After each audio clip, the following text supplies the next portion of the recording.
After yesterday's news that Sebastian Vettel will be leaving Ferrari at the end of 2020, his replacement is Carlos Sainz. The Spaniard who has driven for McLaren, Renault and Toro Rosso will now take the huge step up to the big leagues, and the Chile master will finally look to claim his first proper podium in Formula 1, but more importantly his first win, and will be up against Charles Leclerc for his first ever potential title. Now, I'm probably getting a little bit carried away there. In Carlos's place at McLaren will be Daniel Ricciardo. We did a video about him a little bit earlier on this morning. That was the first announcement of the day. And in that video, and as we all imagine, Sainz has been now officially announced at Ferrari. I want to start off this video with Mattia Binotto, the team principal's statement, and then I'll get into my thoughts on why they signed Carlos Sainz, that's a bit of a mouthful, and have a little discussion about how he's going to gel with Charles Leclerc and what that means for Sainz going forward. I am pleased to announce that Carlos will join Scuderia Ferrari as of the 2021 championship. With 5 seasons already behind him, Carlos has proved to be a very talented driver and has shown that he has technical ability and the right attitudes to make him the ideal fit within our family.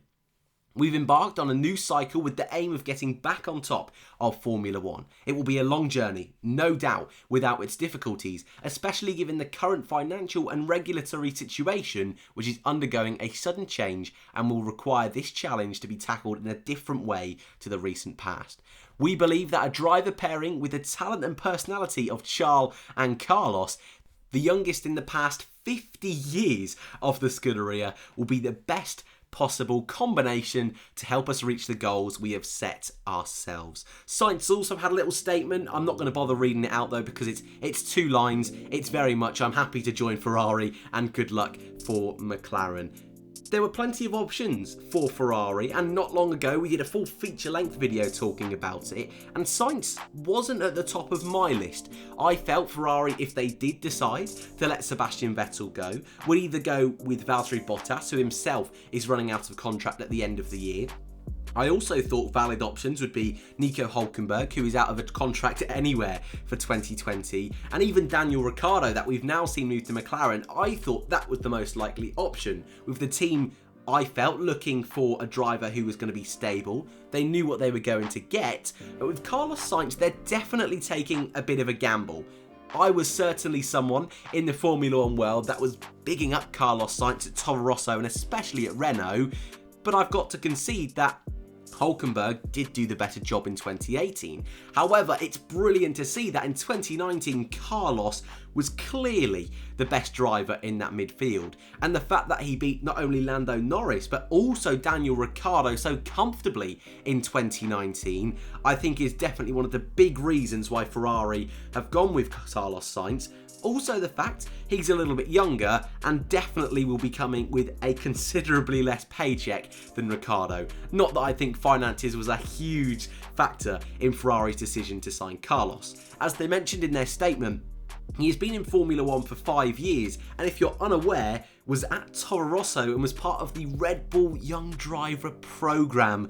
My goodness, they're going to be kicking themselves. Not only that they let him go to McLaren, but now to a rival team in Ferrari. And I still believe, despite the fact that I think many pundits today will point out that he's going there to be a number 2 driver. He's going there to be Charles' backup man. And I agree with that statement. But I also believe Carlos Sainz is a driver who's going to have the ability to win races, and I think give him a couple of years, I can see him being a driver who's going to put Leclerc under pressure. But he's certainly one of those that we haven't seen enough of him in a top team as of yet to really understand how quick he's going to be up against a talent like Charles Leclerc. We saw how well he did up against Norris. We saw how well he's done against drivers like Hülkenberg and Danny Kvyat, who've had plenty more seasons in Formula 1 than himself, and I think this is his biggest challenge to date, and I think he'll thrive on it. Leaving McLaren, though, is a gamble, and I think this is the biggest thing that made me hesitant to say I'm confident Sainz will move to Ferrari. At McLaren, he was at a team that are definitely moving forward, and that's why I think Ricciardo's the perfect fit, but for Sainz, he was their number 1 guy. Though Lando Norris is young. He was in his first season and improving. He was their rock. He was their stability. And I doubt very much if this option had not come up for Carlos Sainz, I don't think he would have moved anywhere else. I would probably imagine it would only have been the top 3 teams Sainz would have ever dreamed of moving on, because he was in the perfect situation. A great teammate that he gets on with, a team that trusts him, a team that are ready to put him as their number 1 for several years. And if 2022, the big regulation change, goes McLaren's way, Sainz would be in the driving seat for a potential title. That opportunity has now gone the way of Daniel Ricciardo, but I definitely understand why Sainz has moved to Ferrari. This is an opportunity to win races now. 2021, we will keep this car, this current generation, so even at worst, if the new regulation changes doesn't go well for McLaren, Sainz knows pretty much already he's at least got 1 season under his belt to potentially win races. If he stays at McLaren and they don't make the gains they're looking to do in 2022, he potentially could go his whole Formula 1 career without ever being in a car capable of winning Grand Prix. And I think for drivers like Hülkenberg, Perez, that certainly is a tarnish on their record, and it's an opportunity that doesn't necessarily present itself very often. This could be the only chance in Sainz's career he ever gets an opportunity to drive a race-winning car. And let's say the next couple of years, Lando Norris continues to develop. Maybe if Sainz had stayed at McLaren, Norris becomes that number 1. Sainz isn't then going to get an opportunity from Ferrari to move on. So do I think Sainz is a good enough driver for Ferrari? 100% I think he is. Following in the footsteps of his hero, Fernando Alonso. I was having to think about this a couple of days ago.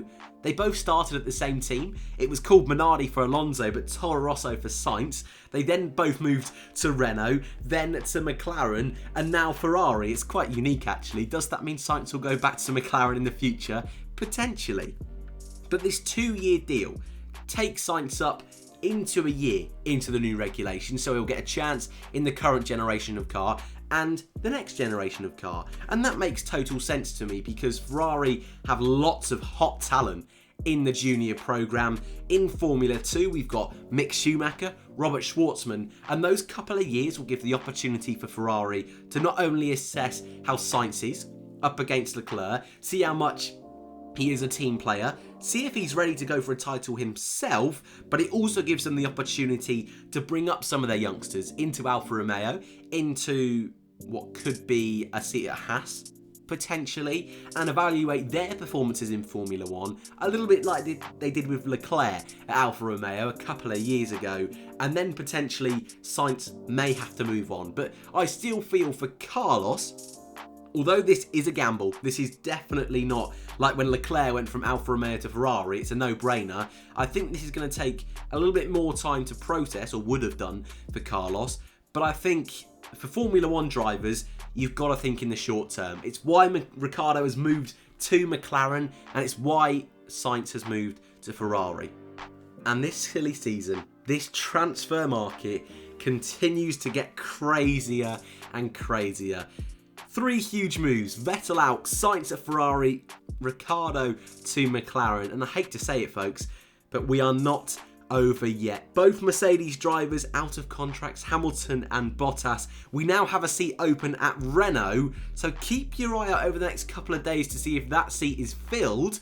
I think we might have to wait a little while, but certainly I'll be covering who I think deserves most that opportunity to jump either back into Formula 1, potentially, or a driver to move a little bit further up the grid to a works team. That's definitely an underrated seat at Renault.